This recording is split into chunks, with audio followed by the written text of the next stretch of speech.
అమాలేకీయులు సిక్లగ్ మీదకి వచ్చి మొత్తం దోచుకొని వెళ్ళారు. 3 రోజుల తర్వాత దావీదు సిక్లగ్కి వచ్చాడు. మొత్తం దోచుకొని వెళ్ళిపోయారు. ఏమండి, భార్యలు, పిల్లలు, యావదాస్తి వాళ్ళు దోచుకొని వెళ్ళిపోయిన తర్వాత దావీదు ఇక్కడ ఏం చేస్తున్నాడంటే యాజకుడి దగ్గరికి వెళ్ళి, అయ్యా యాజకుడా, ఎఫోదు తీసుకురా, దేవుని దగ్గర విచారణ చేయి. ఇప్పుడు నేను వాళ్ళని తరిమితే వాళ్ళని కరుచుకుంటానా లేదా? నేను కోల్పోయింది తిరిగి పొందుకుంటానా లేదా? ఇప్పుడు నేను వెళ్ళొచ్చా వెళ్ళకూడదా అని దేవుని యొద్ద ఎఫోదు ద్వారా విచారణ చేస్తున్నాడు. అంటే దేవుని చిత్తం తెలుసుకుంటున్నాడు. ఆ ఎఫోదు ద్వారా దేవుడు తన చిత్తాన్ని బయలుపరిచాడు. నిశ్చయంగా నువ్వు బయలుదేరి వెళ్ళు, శత్రువులను పట్టుకుంటావు, నువ్వు కోల్పోయింది తిరిగి మరలా సంపాదించుకుంటావు, నిశ్చయముగా నువ్వు బయలుదేరి వెళ్ళు అని దేవుడు చెప్పాడు.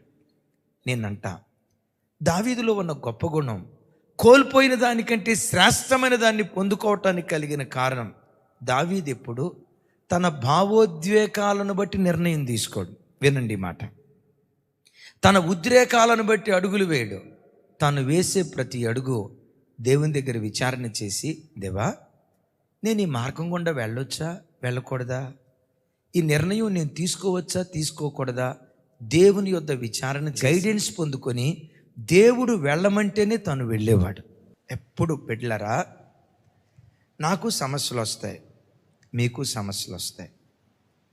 బ్రతుకు కాలమంతా ఈరోజు ఈ కష్టం, రేపు ఇంకొక కష్టం, ఈరోజు ఈ శ్రమ, రేపు ఇంకొక శ్రమ, ఈరోజు ఈ ఇబ్బంది, రేపు మరొక ఇబ్బంది వస్తుంది. అయితే ప్రతి పరిస్థితిలో ఒక నిర్ణయం తీసుకునేటప్పుడు మనుషులను సంప్రదించుకో. వినండి, బంధువులను సంప్రదించుకో, రక్త సంబంధికుల్ని పొరపాటును సంప్రదించుకో. ఎందుకో తెలుసా? రక్త సంబంధికులు కానీ, మనుషులు కానీ, శరీర సంబంధమైన వాళ్ళు కానీ ఉద్రేకపూర్వకమైన నిర్ణయాలు తీసుకుంటారు. ఎలాంటి సంక్లిష్ట పరిస్థితుల్లోనైనా దేవుని సన్నిధిలో మోకరించి, దేవా, నేను ఇలా చేయాలనుకుంటున్నా, చేయమంటారా? ఇలా వెళ్ళాలనుకుంటున్నా, వెళ్ళమంటారా? వినండి, ఇలా వెళ్ళాలనుకుంటున్నా, వెళ్ళమంటారా అని దేవుని సన్నిధిలో నువ్వు ప్రార్థన చేయి. ఆయన సన్నిధిలో నువ్వు విచారణ చేస్తే, ప్రార్థన చేస్తే, ఈయన మాట్లాడకుండా మౌనంగా ఉండే మాయాస్వరూపి కాదు, తన ప్రజలతో ముఖాముఖిగా దేవుడు మాట్లాడతాడు. తెలుసా, బక్సింగయ్య గారు తల వెంట్రుకలు పెరిగినప్పుడు సహజంగా మనం ఎప్పుడు కటింగ్ చేయించుకుంటాం. జుట్టు పెరిగింది, వెంట్రుకలు చెవి మీదకి వచ్చాయి, జుట్టు పెరిగిన వెంటనే మంగళ షాపుకి వెళ్తాం. కానీ దైవజనుడు బక్సింగ్ గారు ఉన్నారు చూసారా, చివరికి కటింగ్ చేసే విషయంలో కూడా, దేవా, మంగళ షాప్కి వెళ్ళమంటారా?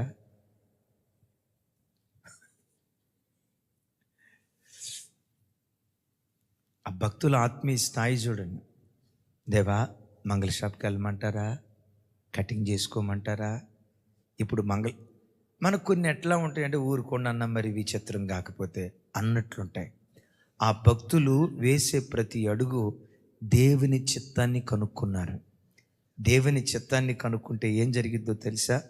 బైబిల్లో ఒక అద్భుతమైన మాట, లోకము దాని ఆశలు గతించిపోతాయి, కానీ దేవుని చిత్తమును జరిగించువాడు నిరంతరము నిలుస్తాడు.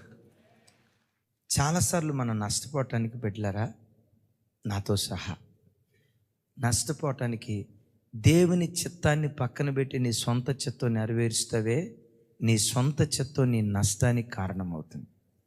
నీ కుమార్తెకు వివాహం చేయాలి, రైట్? నీ కుమార్తెకు వివాహం చేయాలి, సంబంధాలు చూసావు, ఇట్లా నాయన, ఇదిగో ఎర్రగుండి ఈ అబ్బాయి ఫోటో ఒకటి వచ్చింది. ఈ అబ్బాయి సాఫ్ట్వేర్ ఇంజనీరు, నెలకొచ్చి 3,50,000 రూపాయల జీతంకొచ్చి, ఈయనకి హైటెక్ సిటీలో 3 ఫ్లాట్లు, ఏమండి, మలేషియా టౌన్షిప్లో 7 ఫ్లాట్లు, హైటెక్ సిటీ పక్కన 1/2 ఎకరం పొలం ఉంది, అమరావతిలో 1 ఎకరం ఉంది, వైజాగ్లో 10 ఎకరాలు ఉంది. అంటారు కదా, కోట్లకు పడగెత్తిన ఆయన. మనిషి చూస్తే ఎర్రగా, ముక్కు కూడా చూడండి కోటేరు ముక్కులాగా ఉంది, చక్కగా ఉన్నాడు. ఈ ఫోటో వచ్చింది. ఈ ఫోటో ఇదే టైంలో వీడు చాలా బాగున్నాడు, కాకపోతే మా రంగు, మా తమ్ముడు వీడికంటే ఇంకా నల్లగా ఉన్నాడు. పీజీ పూర్తయింది కానీ ఉద్యోగం లేదు. ఏం చేస్తున్నాడంటే ప్రస్తుతం ఎయిర్ ఫోర్స్లో ఉద్యోగం చేస్తున్నాడు. ఉద్యోగం కోసం తిరుగుతున్నాం, అదే ఉద్యోగం కోసం తిరుగుతున్నాం. కానీ మంచి ఆత్మీయుడు, లేచిన ప్రార్థన, లేచిన దేవుడు, ఆదివారం చేర్చి పరిచర్య, బహునమ్మకంగా బ్రతుకుతాడు. ఇప్పుడు చూడండి, ఉద్యోగం లేదు. నాయన సొంత ఇల్లు ఏమన్నా ఉందా హైదరాబాద్లో? లేదయ్యా. లేదు, మంచిది. సొంత ఇల్లు లేదు. హైదరాబాద్లో ఏమన్నా పొలం ఉందా? లేదండి. రైట్, హైదరాబాద్లో పొలం లేదు. హైటెక్ సిటీ దగ్గర 2-3 ఫ్లాట్లు ఉన్నాయా? లేదండి. లేదయ్యా. ఏమీ లేదు, ఒక్కటే ఆత్మీయుడు, అంతే. ఈ అబ్బాయి ఉన్నాడు చూసారా, ఈ అబ్బాయి ఉన్నాడు చూసారా, ఉద్యోగానికి ఉద్యోగం ఉంది, ఆస్తికి ఆస్తి ఉంది, ఇన్కమ్కి ఇన్కమ్ ఉంది, ఫ్లాట్లకు ఫ్లాట్లు ఉంది. అమరావతిలో ఉండే, వైజాగ్లో ఉండే, ఈ 2 ఆఫర్లు వచ్చినాయి. మీరు ప్రార్థన చేస్తారు. అసలు నేను అంటాను, అక్కడ ప్రార్థనే చేయరు. మొట్టమొదటి ఏం చేస్తారు? దేనికి అవకాశం ఇస్తారు?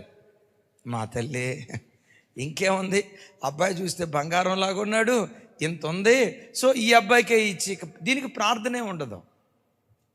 ఒకవేళ ఎవరైనా భక్తి కలిగిన వాళ్ళు ప్రార్థన చేస్తే ఆ ప్రార్థనలో ఈ నల్లట బంగారాన్ని చూపించాడు, ఏమీ లేని ఈ అబ్బాయిని చూపించాడు.